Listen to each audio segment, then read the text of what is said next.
নমস্কার, আমি অন্বেষা আবার চলে এসেছি একটা নতুন ভিডিও নিয়ে। আজকের ব্লগটা আমি সকাল থেকেই স্টার্ট করব। এখন ঘড়িতে বাজে ৭টা। এই যে আমার মেয়ে উঠে পড়েছে, এখন স্কুলে যাওয়ার জন্য রেডি হচ্ছে। এই শীতকালে এই ঠান্ডা কাশিটা যেন আমার মেয়ের পেছনই ছাড়তে চায় না। আর এই স্কুলের ড্রেস পরাতে এখন এত সময় লাগে, এক গাদা সোয়েটার পরাতে হয়, নাহলে আমার মেয়ের প্রচণ্ড ঠান্ডা লেগে যায়।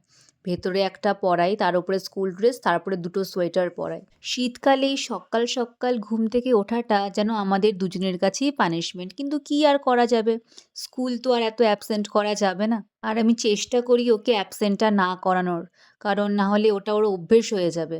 একবার দুবার হয়তো বায়না করে যে মাম্মা স্কুলে যাব না, কিন্তু আমি ওকে বোঝাই যে বাবা অ্যাবসেন্ট করলে তাহলে ম্যামের কাছে তুমি খারাপ হয়ে যাবে, একদম ভালো নয় অ্যাবসেন্ট করা, সবাই তোমাকে ব্যাড গার্ল বলবে।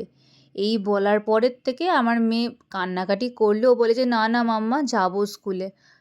আমি প্রত্যেক দিনই ওর স্কুল ড্রেসটা রাত্রিবেলায় গুছিয়ে রাখি, যাতে পরের দিন আর দেরি না হয়, যাতে খুব তাড়াতাড়ি ড্রেসটা পরে রেডি হয়ে যেতে পারে। কারণ এমনিতেই এখন শীতের সকাল, একটু হলেও লেট হয় যতই তাড়াতাড়ি ঘুম থেকে উঠি না কেন। অ্যাটলিস্ট স্কুল ড্রেসটা পরে যখন রেডি হয়ে থাকে তাহলে তাড়াতাড়ি বেরোনো যায়। স্কুল আমাদের পাশেই, কিন্তু হলেও ওই যে পাশে থাকলেই লেটটা বেশি হয় না, ওই কারণেই রাত্রিবেলাতেই সব কিছু গুছিয়ে রাখার চেষ্টা করি, ওর ব্যাগস, বটল সব কিছু। শুধু সকালবেলা ওর টিফিনটা আর জলটা শুধু ভরে ওকে দিই। আজকাল জুতোটা একা একা পরাটা শিখে গেছে, এই জন্য আমার একটুখানি হেল্প হয়ে যায়। গরমকাল হলে আমি আর ওকে স্কুলে দিতে যাই না সব সময়, কিন্তু এখন শীতকাল বলে ওকে মাঝে বসিয়ে নিয়ে যেতে হয়, তাই ঠান্ডাটা একটু হলেও কম লাগে। এই যে আমরা সবাই এখন রেডি, এখন বেরোবো। এই একটু টিফিনটা দিয়ে দিই, আজকে বলছে মামা আমি ক্রিম বিস্কিট নেব, তো বিস্কিট আনাই থাকে আমার ঘরে। চেষ্টা করি বাড়ির খাবারই দিয়ে দেওয়ার জন্য, মানে রুটি হোক বা অল্প তেলে একটু ভেজে পরোটা হোক। তো যখন হয়তো বললো যে মাম্মা একটুখানি বিস্কিট নেব, মানে ক্রিম বিস্কিট, এমনি বিস্কিট আবার খাবে না, কারণ স্কুল থেকে ওদেরকে বলে হোমমেড খাবারই নিয়ে যেতে, তো চেষ্টা করি বাড়ির থেকেই দিয়ে দেওয়ার জন্য। মাঝে মাঝে যখন একটু হয়তো লেট হয়ে গেল সকালবেলা উঠতে, বা ও যদি বায়না করে যে মাম্মা আজকে রুটি নেব না, তুমি আমাকে মানে চিপস বা বিস্কিট এইসব, কেক এইসব দিয়ে দাও, তখন বাধ্য হয়ে দিতে হয়, কি করব। এখন আমরা তিনজনেই রওনা হচ্ছি স্কুলের উদ্দেশ্যে। স্কুলটা আমাদের বাড়ির থেকে মাত্র 6 থেকে 7 মিনিটের দূরত্বে। এত সুবিধা হয় কারণ জার্নিতে অনেকটা এনার্জি নষ্ট হয়। এই জন্য যখন ওকে ভর্তি করাচ্ছিলাম স্কুলে, তখন প্রথমেই আমরা ভেবেছিলাম যে সব থেকে কাছের স্কুলেই ওকে ভর্তি করাবো। এই যে এই মাঠের এখানে এই অ্যাডগুলো দেখছো, এই স্কুলেই আমার মেয়ে পড়ে।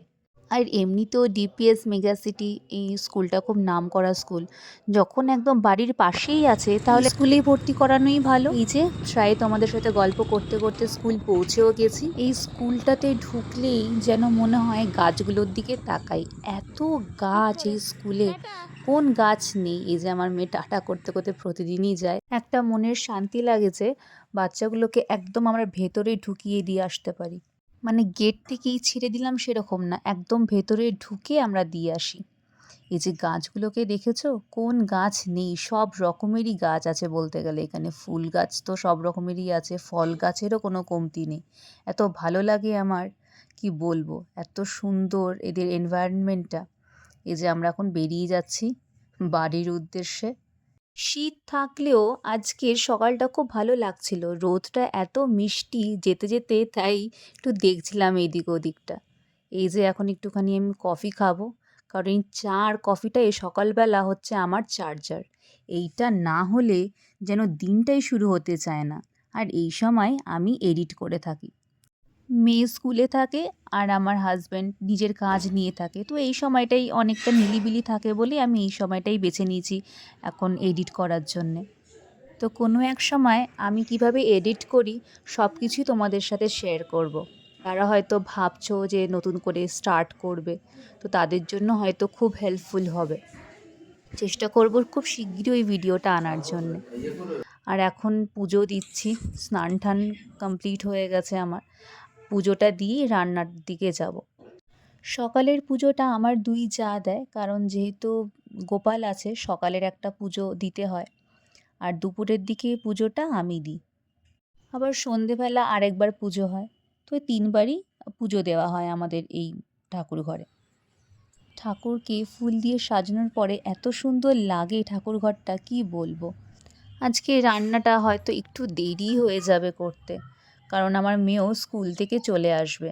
ওর জন্য অল্প কিছু করে রেখেছি যাতে এসে ওকে একটু খাইয়ে দিতে পারি, কিন্তু টুকটাক রান্না আজকে রয়ে গেছে। এই যে আমার মেয়ে চলে এসেছে স্কুল থেকে। আবার কি? হ্যাঁ,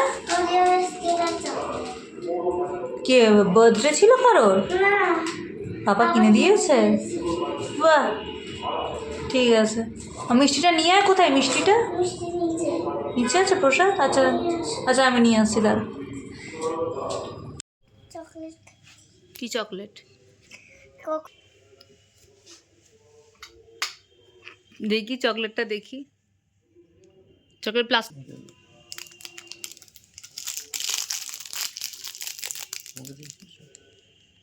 কি খাচ্ছ বাবা? চকলেট। কি চকলেট? Overall chocolate. পুরোটা খেয়ে নিলি?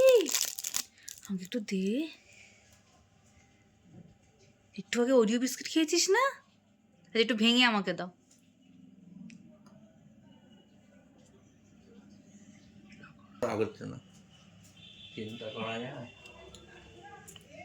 তো এইটুকু আমি পেয়েছি। বলতে পাপা খেয়ে নিয়েছে। স্কুলে কি কি হলো বাবা বল? আজকে টেলিগ্রাম নিয়ে গেছে, তারপরে স্কুলে অনেক পড়াশোনা করিয়েছে, ড্রয়িং করিয়েছে। তাই? হ্যাঁ। কিছু বলে পিকনিকের ব্যাপারে আর কিছু বললো আজকে? কিচ্ছু বলেনি? আরুষিকে বলেছিস যে তোর কিন্তু তোর রোল নাম্বারে কিন্তু স্যান্ডউইচ উঠেছে? বলেছিস? বলিসনি? 10খানা স্যান্ডউইচ বানিয়ে নিয়ে যেতে হবে আরুষিকে। পুষ্কর বৃষ্টির সাথে ফ্রেন্ড করেছে, এমনিও তো ফ্রেন্ড হতে পারে। আচ্ছা ঠিক আছে। এখন বাজে 1:45, মেয়েকে অল্প একটু কিছু খাইয়ে নিয়েছি। তো এখন আমি বসাবো লাঞ্চ, কারণ ডিমান্ড এসছে বিরিয়ানি, তাড়াতাড়ি হয়ে যাবে। চলো শুরু করি তাহলে। বিরিয়ানি ভালোবাসো না এরকম কেউ আছো নাকি? যে কোনো স্পেশাল অকেশনে বিরিয়ানি চাইই চাই। তবে ছুটির দিনগুলোতে সবসময় রেস্টুরেন্টে খেতে না গিয়ে যদি বাড়িতেই বিরিয়ানি বানানো যায়, তাই আজকে হঠাৎ করে ঠিক করলাম মেয়ের যখন স্কুল ছুটি আছে তাহলে বিরিয়ানি বানানো যাবে। আমি কিন্তু কোনো রেস্টুরেন্ট স্টাইল বিরিয়ানি বানাচ্ছি না, আমি বানাচ্ছি হোমমেড বিরিয়ানি। মশলা বানাতে লাগে এলাচ, দারচিনি, জায়ফল, জয়িত্রী, কালো গোলমরিচ, সাদা গোলমরিচ। আগে বিরিয়ানি মশলা বানিয়ে নিলাম, তারপরে সাদা তেল দিয়ে তার মধ্যে পেঁয়াজ ভালো করে ভেজে নিয়ে দিয়ে দিলাম জল। জলের মধ্যে দিলাম কাশ্মীরি লঙ্কার গুঁড়ো আর শুকনো লঙ্কার গুঁড়ো। তারপরে আলু না ভেজেই কাঁচা আলুই দিয়ে দিলাম জলে। তবে মনে রেখো আলুটা যেন 80%-এর মতন সেদ্ধ হয়ে যায়। বিরিয়ানিতে আলু সেদ্ধ না হলে সেই বিরিয়ানির টেস্টই লাগে না। তার উপরে আমরা বাঙালি, আলু ছাড়া চলে নাকি? তারপর আলুগুলো তুলে নিয়ে একে একে মাংসের পিসগুলো দিয়ে দিলাম। আমি কিন্তু এখানে মাংসের ওজন বলতে পারবো না, হাজবেন্ড নিয়ে এসেছে, ধরে পুরোটাই বিরিয়ানির মধ্যে দিয়ে দিয়েছি। মাংস দেওয়ার পর মনে পড়লো গোলাপ জল আর কেওড়ার জল অল্প একটুখানিই আছে, তাই শুধু বিরিয়ানি মশলা দিয়ে অল্প একটুখানি ঢেকে ঢেকে কষালাম। যদি বেশি থাকে তাহলে ওই সময় 1 ঢাকনা করে অবশ্যই দেবে, প্লাস আতরও দেবে তার সাথে। আমার সব কিছুই অল্প অল্প ছিল, তাই তখন গোলাপ জল আর কেওড়ার জল কিছুই দিতে পারিনি। এবার কিছুক্ষণ মাংসটাকে ঢেকে সেদ্ধ হতে দেব। আর আরেক সাইডে দুধের সাথে খোয়া ক্ষীর মিশিয়ে রেখেছিলাম। খোয়া ক্ষীরটা কিন্তু বিরিয়ানির জন্য মাস্ট। তবে এখানে আমি একটা সিক্রেট বলতে পারি, আমার পাপা দারুণ বিরিয়ানি বানায়। পাপা বলে খোয়া ক্ষীর যদি বাই চান্স না থাকে তাহলে ওই যে গুজিয়াগুলো আছে না, ক্ষীরের গুজিয়াগুলো, মানে গুড়ের যেন না হয়, সাদা সাদা যেই গুজিয়াগুলো থাকে, সেই গুজিয়া তোমরা ইউজ করতে পারো, দারুণ কাজ করে কিন্তু। আমি বিরিয়ানি ফ্রাই বানিয়ে থাকি, আর সবসময় খোয়া ক্ষীর খুঁজে পাওয়াও যায় না, আর হঠাৎ হঠাৎ করেই তো করি, সেই জন্য গুজিয়াটা ফার বেটার অনেক কিছুর থেকে। ট্রাই করে দেখতে পারো। ব্যাস আমার হয়ে গেছে, এবার দমে বসানোর পালা। এবার তোমরা যেরকম ইচ্ছা সেভাবে সাজাতে পারো। আগে ভাত দিয়ে তারপরে আলু, মাংস যেরকমভাবে তোমরা পারো সেরকমভাবেই করো। সবার লাস্টে আমি দিলাম সেই দুধের মিক্সচারটা, আর এই যে আমি কেওড়ার জল আর গোলাপ জল এখন দিচ্ছি। কারণ যেহেতু খুবই অল্প ছিল, আমি ভাবলাম লাস্টে দিলে তাহলে গন্ধটা এমনিই চলে আসবে। আতরটা আমি কষানোর সময় দিয়েছিলাম, সেটা আর ভিডিও করা হয়নি। আর লাস্টে দিয়ে দিলাম ঘি। একটা কথা বলে রাখি, যখন পিঁয়াজ ভাজছো ওই সময়েও তোমরা ঘি দিতে পারো সাদা তেলের সাথে। এই যে আমার বিরিয়ানি কমপ্লিট। এখন বসবো খেতে। আর তোমরা জানিও আমার এই ভিডিওটা কেমন লাগলো। ভালো লাগলে একটা লাইক করে দিও। আর এরকম নতুন নতুন ভিডিও দেখার জন্য আমার চ্যানেলকে অবশ্যই সাবস্ক্রাইব করো। টাটা।